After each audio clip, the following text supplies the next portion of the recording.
YouTube, what's up? Welcome back to another video. First and foremost, I just want to thank all of you guys who have been subscribing. Means like a ton to me.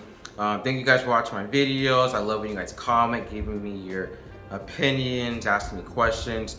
Love to see it all. But in today's video, I'm going to discuss why you're failing nursing school.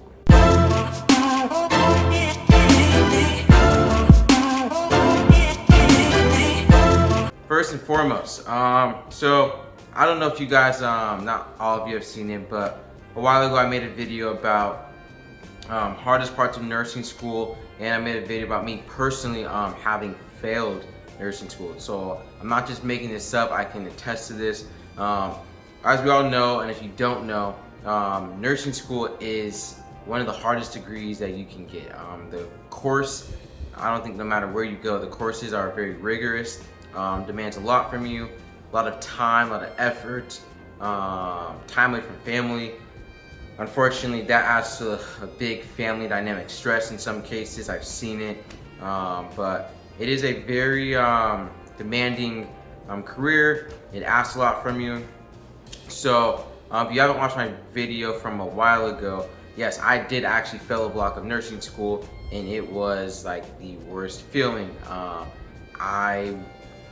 When that block ended, I just totally felt like a failure. And honestly, I was actually more upset that I let my parents down. I didn't want to tell them. Eventually, I did, and it was just rough. But depending on what kind of person you are, you can either say, "Oh my gosh, I failed. I'm going to quit, go find another career," which is what I consider doing. Or you can just say, "All right, what did I do wrong? I really want to get this done, so let's reevaluate." So it's a few different angles you can take, right? So when I failed, my backup plan was, all right, screw this. I'm just gonna go get a kinesiology degree. I'll probably just go do. My options were a dental hygienist, or I wanted to be like a physical therapist. And so I was like, all right, I'm just gonna do that. But instead, I was kind of upset at the time, so of course I was like, oh, screw this, I'm just gonna do this and that. But I know deep down I wanted to do nursing. So after took some time, I ended up getting back to a program. Luckily for me, and this is not the case everywhere, but like once I didn't pass my semester, I think I only had to wait another few weeks until I got back into a program. There's some cases, depending on the wait list where you are, if you fail, you might have to wait, honestly, like some people wait 6 months to a year just to get back into a program. If you wait too long, you have to take another entrance exam. So it's just like, oh my gosh. So of course I was freaking out that I was gonna have to do those things, which luckily I did not have to do. So I reevaluated. I can tell you right off the bat, I failed nursing school because, so when you do your prerequisites, everything before nursing school, you have a test, right? You study for the test, it's gonna be on there. You take the test, the answer is this or it's that. I did that. So then I went to nursing school, and the tests were nothing like anything I had ever seen. So, all the answers were correct, but which one was the most correct? So like that threw me for a loop. Then you try not to jump down the rabbit hole. And then so the tests, like the way they were written, I struggled with that. Then just me, how I am, I'm a very social person. So I would leave school, like after class was over, and I would maybe go hang out with people and then study a little bit, or maybe study a little bit and then go hang out with people. I didn't really take it as seriously as I needed to, and then the results showed. So some of you guys asked me, hey, should I do differently? I'm having a hard time with my test, and honestly, so some of the big changes that I made were, yes, I honestly did finally focus. Instead of hanging out with my friends so much, playing basketball so much, I focused more on school.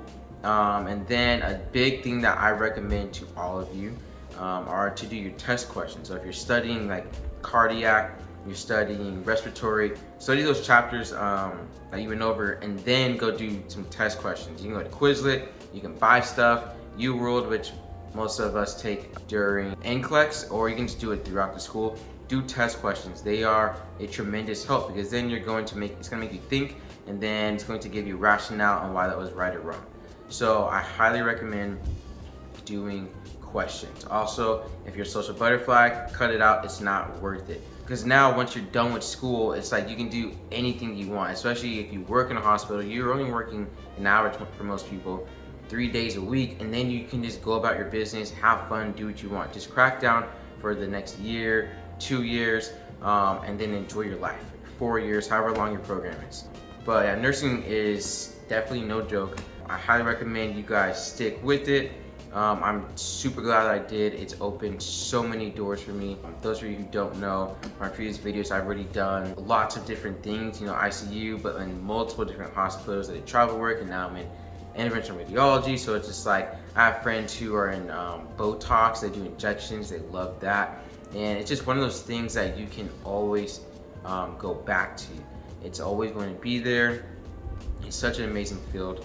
But just stick with the program. You have to take it seriously, not to sound annoying. Take it from me, go back to my videos, and I knew that I felt my road just ended. So don't be me, be better than me. Some other things I would recommend, figure out your learning style. Use flashcards, highlight stuff in the book. I would form study groups. Study groups for me were awesome. Sometimes it can get a little overwhelming. I've had times where it was just me and one other person. That worked well. Times when it was me and 3 other people. That also worked well. Some people are independent learners. Nothing wrong with that. Figure out what works best for you. I'm a very hands-on person, so in clinicals, take your clinicals seriously. Even if you don't like it. I didn't like OB that much, right? But the clinical itself was kind of cool. Ask questions, be hands-on, be involved. Don't be afraid to ask your professor questions. In clinical, in class, raise your hand, sit at the front if that's your best learning style. Just be engaged. Lab values, just so you know, lab values typically don't go away. Learn your lab values, those are very important. And just be a sponge and soak it all up. If you guys really want to become a nurse, then you'll become a nurse. You put in the time, you put in the effort, great things will happen to you.